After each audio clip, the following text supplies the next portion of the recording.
Well, they're still banging on about this reframing aspect ratio in Opengate. And and look, I mean, people even show you on their videos the actual cropping. So you crop it in. So this is your screen here, which you can see my hands, and I'll crop it into here like this, right? So I'm making it vertical, and I'm getting this little bit here up the top and this little bit here down the bottom, but I'm still losing all of this up here and all of this up here and all of this down here, that down here of the Opengate anyway. So the amount that I'm getting extra is less than 50% of what is extra when you look at making it from a 16:9 to Opengate. So we're still using less than half of the extra bit, if that makes sense. I don't know, I almost confused myself there. But the reality is that the extra bit you're getting, as Gerald Undone pointed out, is very small. And it just means you would have to probably maybe increase your size by just a little bit more in your normal 16:9 to make it that vertical video. So you're not really gaining that much. It sounds good. It sounds like, oh yeah, I've got this little bit more height for my vertical video, but the amount you're actually getting is still very small, and you're still actually having to crop out more than half of the actual picture that you took in the horizontal plane. So if let's just take a step back and let's just go back to 16:9, what we were all doing before, right? So just say you film in 16:9 and you film in 4K, right? 4K, 24, whatever you use. In Australia, we have to use 25 and 50 because of the electrical frequency. So you're using 24, you're using 25, whatever you're using. Anyway, so you're filming in 4K, right? Now 4K is 4 times bigger than 1080p. So if I make it 400%, which I don't believe it is, I think it's more like around about 250, 300% when you size it up for vertical video. You're still more, so should I say, than 1080p. And 1080p and 720 is the maximum resolution on most of these apps anyway. It's only Vimeo and YouTube that I'm aware of that actually allows you to do proper 4K, and even then the 4K is pretty heavily compressed. I mean, obviously it looks a lot better than Facebook, Instagram, LinkedIn, and all those other sites. It definitely does. But my point is, where most of the reframing we're doing is not for YouTube, and even if you do shorts, it's only 1080p anyway. It's not 4K. So if you're doing Instagram, Facebook, or shorts, it's all 1080p, and you're still greater than 1080p just by making the 4K bigger. You just had a bit of sharpening, and it looks absolutely fine. You don't need to go out and buy a camera to get Opengate just to do your upright videos because you can reframe.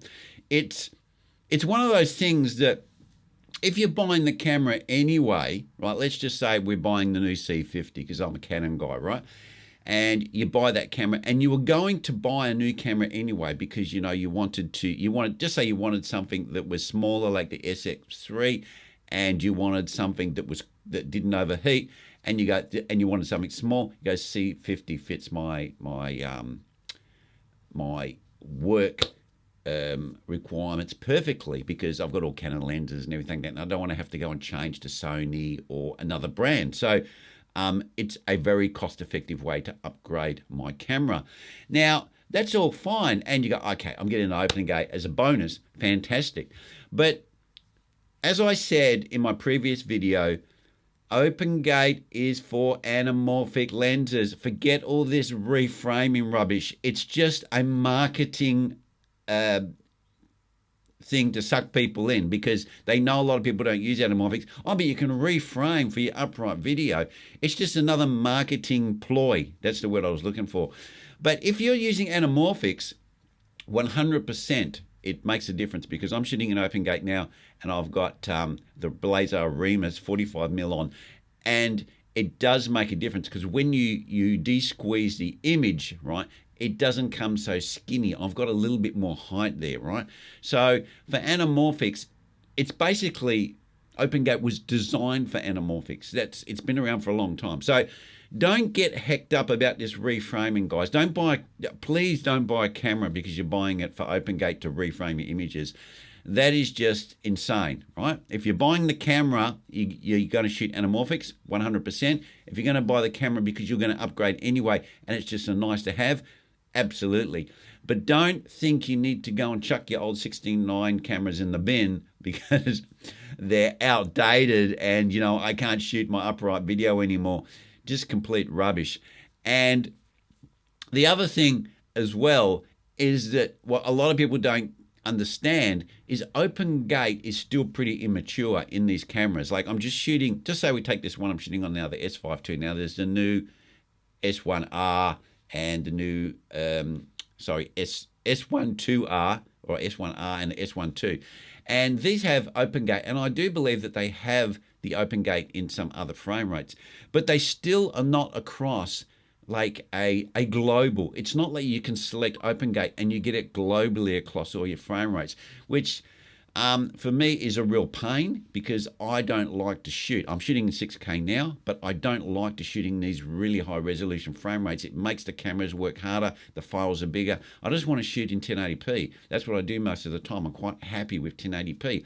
But as soon as I switch this camera to 1080p, no Opengate in 1080p. Don't get it. And I don't believe any camera that's a hybrid camera at the moment does Opengate in 1080p. Even the C50 doesn't do it.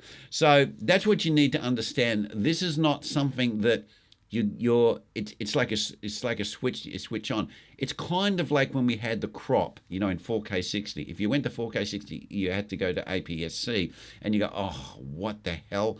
I'm not getting the same look and everything now because I've gone to 60 frames.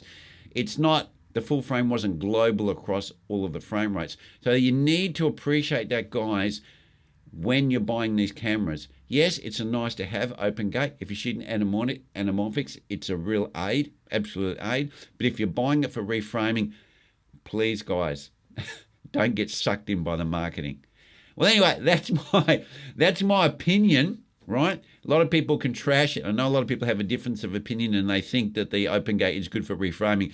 But once you go and look at how much you're actually cutting out and how much you're actually gaining, you'll see it's pretty small. Anyway, guys, that's where I'm going to leave it. I'll catch you next vid.